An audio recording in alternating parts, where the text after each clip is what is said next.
We really need to finish that. The only god on this list, I believe, sort of, is the White Lady. And how can we have an NPC discussion without talking about this bitch?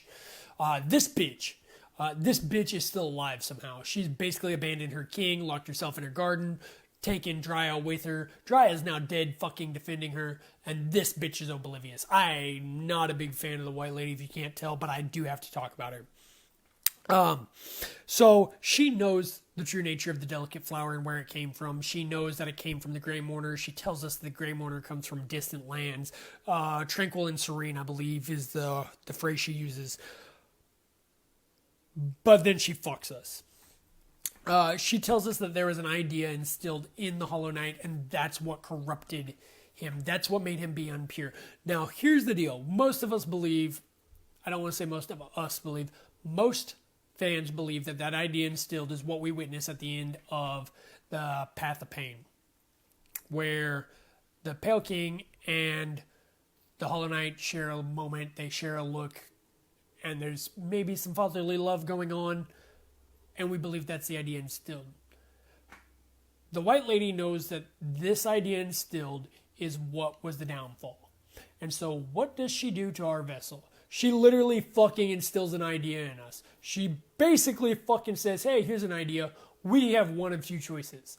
We can keep going on this path and, we're all going to get fucking infected. Or here's an idea. Why don't you usurp that fucking vessel? Like, why don't you, she's hot, she's thick. Yeah, that doesn't mean she's not fucking stupid. Life lesson. Hot and thick can still be fucking dumb. Trust me. Oh, man, that sounded fucking shallow. Like I had some fucking experience there. Probably do. Done. But yeah, she basically instills an idea into us that we should usurp that fucking vessel. Okay, real quick. Need your vote. Are we mixing it or are we not?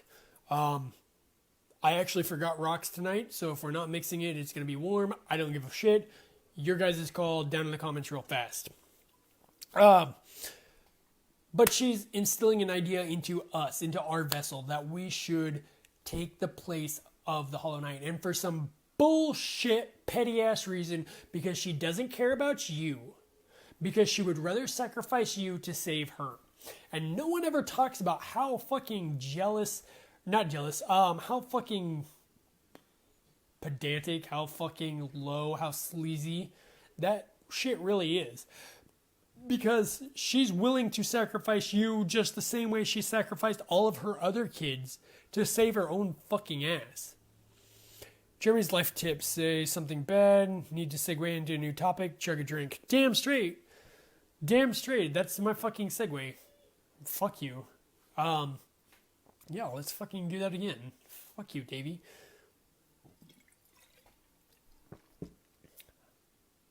She's a hoe. There you go. There's my fucking segue. This bitch a hoe. From the Queen's Gardens, we go straight to another fucking hoe. That's a better segue, right? Come on. From one hoe to another hoe. We go to Fog Canyon and we run into the banker, the bitch, Millie Bell. And I wish you guys could see my board right now, because the board I'm actually looking at has some of my notes. It's that Thirsty Thursday board I wrote, and I'll post it later for you guys, where I've crossed out everybody. Millie Bell next to her, all I've wrote is hoe. That's it. That's all I have to talk about, is that Millie Bell's a hoe.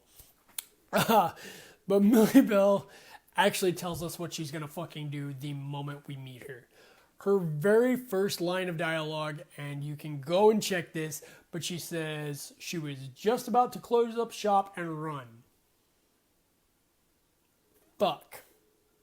Literally tells us that in the very goddamn beginning. Like, this bitch gonna take my money and run.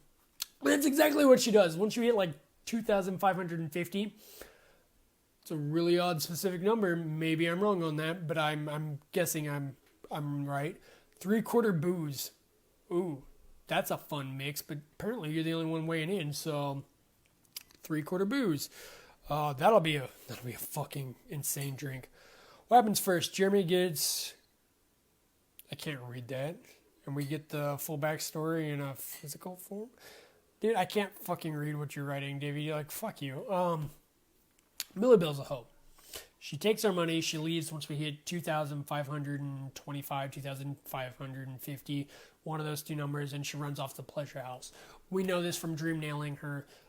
Once again, Team Cherry's done it. They've literally given us all of the clues if we pay the fuck attention.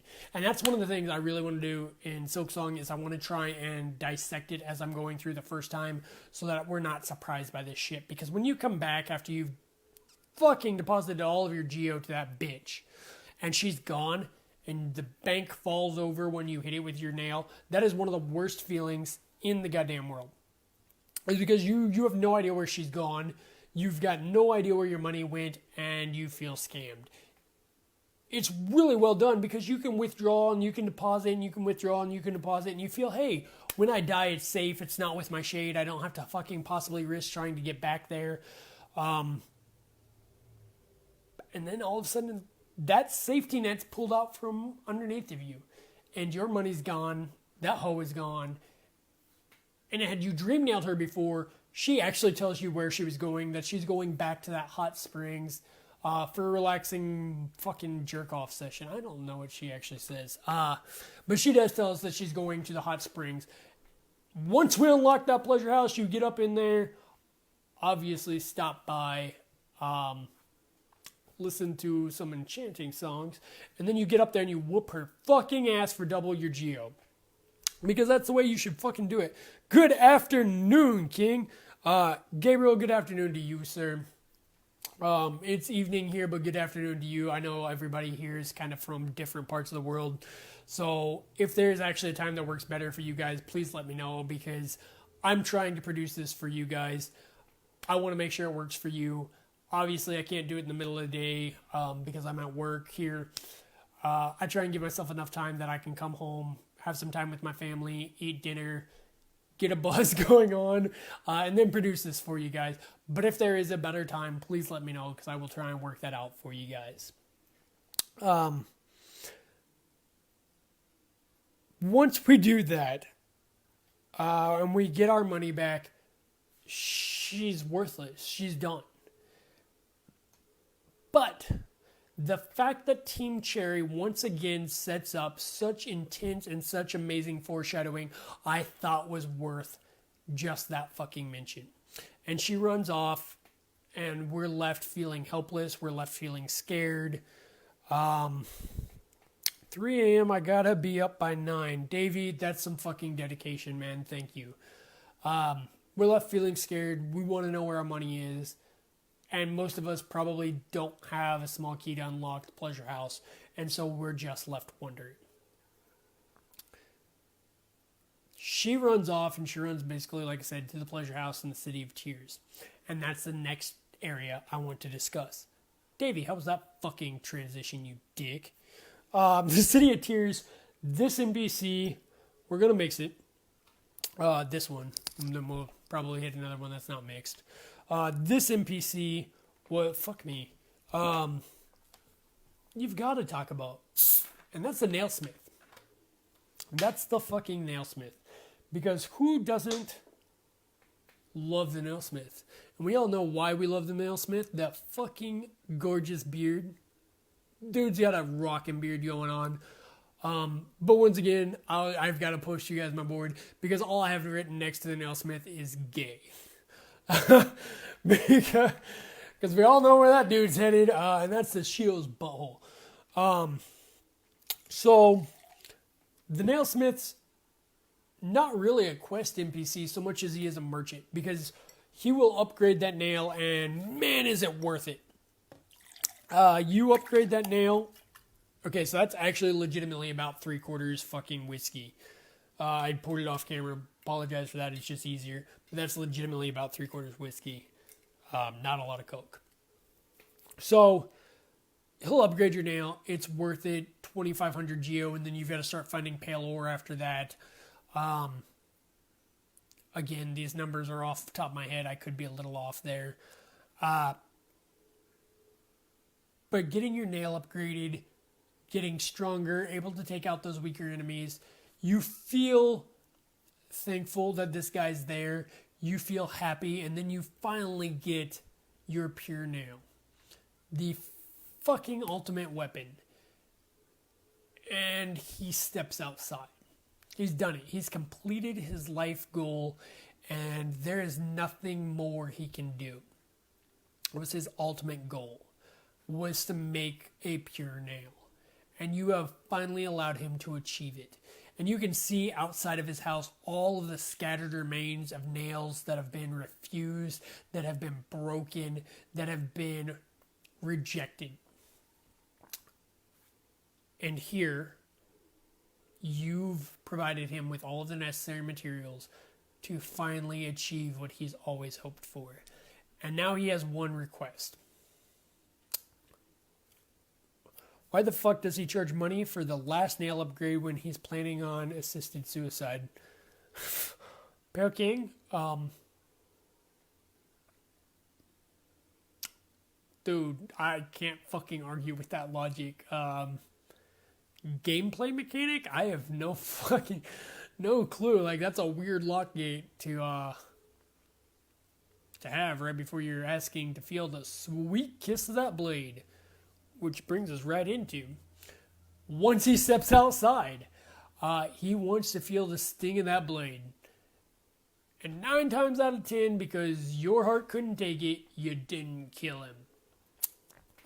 And instead, you led him down the dark, dark path of sweet, sweet love. Oh, you thought that was a gay joke. It's not. Don't get married. He leaves.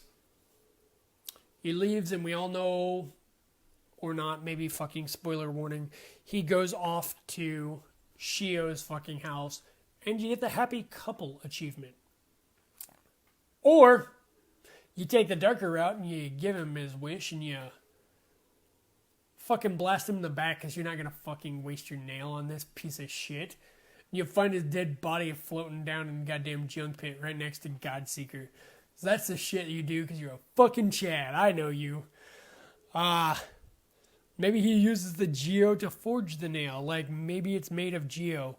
Damn, wouldn't that be some shit? Like, hey, this Geo makes up the nail?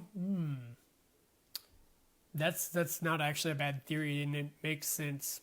Makes a lot of sense. Crystal Dash to damage him, that's the real move. Ooh. Actually, you know what now, guys? I want to know how you killed the fucking Nailsmith. I want to know how you did it. I'll be honest with you. I didn't swing on him. I got right up next to him, and then I gave him a great big abyss shriek and wiped his ass off because fuck him. But of course, I have multiple accounts or multiple save files on here. So he's also fucking Shio in one of them. At least one. I haven't drank this yet. But he's such a cool character because he does help us out. He doesn't give a ton of lore. Which was kind of disappointing because he's such a unique character. His house looks like a high version of him. I think I made that fucking joke like 9 times.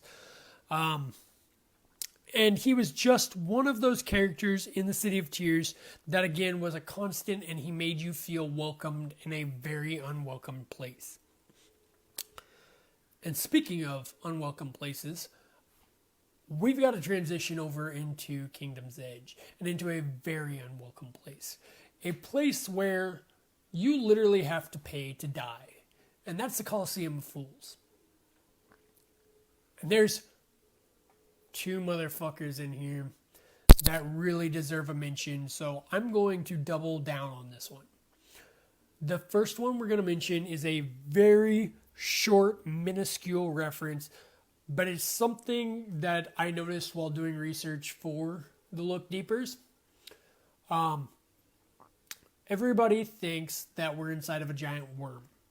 When you go in, it's very reminiscent of going in to get the King's Brand. It looks like we enter a giant worm. And the thought behind this is that Lord Fool is that worm. That Colosseum is his kingdom. Which would make him a fucking fool if you think a Colosseum is a kingdom. So that works out well.